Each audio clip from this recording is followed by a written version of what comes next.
ഞാൻ ബോട്ടിൽസിനെ ഓരോരോ പൊസിഷനിൽ വെക്കും. ഇതിൻ്റെ ഇംഗ്ലീഷ് എന്താ, പൊസിഷൻ്റെ ഇംഗ്ലീഷ് എന്താന്ന് പറയണം. Okay, mic ഓടിച്ചോ. ഓക്കെ, ഇതെല്ലാം മറന്നോ. ഇവിടെ ഒരു ബോട്ടിൽ ഞാൻ വെച്ചു. ഇപ്പം എന്താ പറയാ, ഇതൊരു ബോട്ടിലാണ്. അല്ല, ഇതൊരു ബോട്ടിലാണ്. എങ്ങനെ പറയാ? This is A bottle. Okay, അങ്ങനെയാണെങ്കിൽ ഞാൻ ഇത് കുറച്ച് ദൂരെ വെച്ചു. അപ്പം എങ്ങനെ പറയാം? ദൂരെ, far from me. അപ്പം അതൊരു ബോട്ടിലാണ്. That is a bottle. Okay, അപ്പം നിങ്ങൾ ശ്രദ്ധിച്ചിട്ടുണ്ടാവും, ദിസ് ഈസ് എ ബോട്ടിൽ. ഇതിനെ തന്നെ ദൂരെ വെക്കുന്ന സമയത്ത് it became that is A bottle. Okay, so അങ്ങനെയാണെങ്കിൽ ഞാൻ 2 കുപ്പി ഇവിടെ വെച്ചിട്ടുണ്ട്. ഇതെല്ലാം ബോട്ടിൽസ് ആണെന്ന് എങ്ങനെയാ പറയാ? These are bottles. Okay, these are bottles. Excellent. അങ്ങനെയാണെങ്കിൽ ഇത് രണ്ടും ഞാൻ ദൂരെ വെക്കുവാണെങ്കിൽ അപ്പം എന്താവും?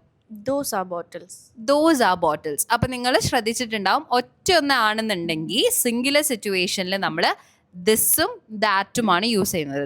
ദിസ് എന്നുള്ളത് അടുത്താണെങ്കിൽ, ദാറ്റ് ആണെങ്കിൽ ദൂരെ ആണെങ്കിൽ നമ്മൾ ദാറ്റ് യൂസ് ചെയ്യും. ഇനി ഒന്നിലധികം, അതായത് പ്ലൂറൽ കണ്ടീഷൻ ആണെന്നുണ്ടെങ്കിൽ അടുത്ത് വരുമ്പം എന്താ യൂസ് ചെയ്യുക? ദീസ്. ദൂരെ ആണെങ്കിൽ those. യെസ്. സോ ഇതാണ് demonstrative pronouns. So please use this correctly. അങ്ങനെയാണെങ്കിൽ ഞാനിപ്പോൾ പറയാം, ഇവിടെ എൻ്റെ അടുത്ത് ഇതെല്ലാം. ഓക്കെ, ഇപ്പം എത്ര ബോട്ടിൽസ് ഉണ്ട്? ഇവിടെ 5 ബോട്ടിൽസ് ഉണ്ട്. ഇതെല്ലാം 5 ബോട്ടിൽസ് ആണ് എന്നെങ്ങനെ ഇംഗ്ലീഷിൽ പറയാന്നുള്ളത് നിങ്ങൾ താഴെ കമൻറ്റ് ചെയ്യും.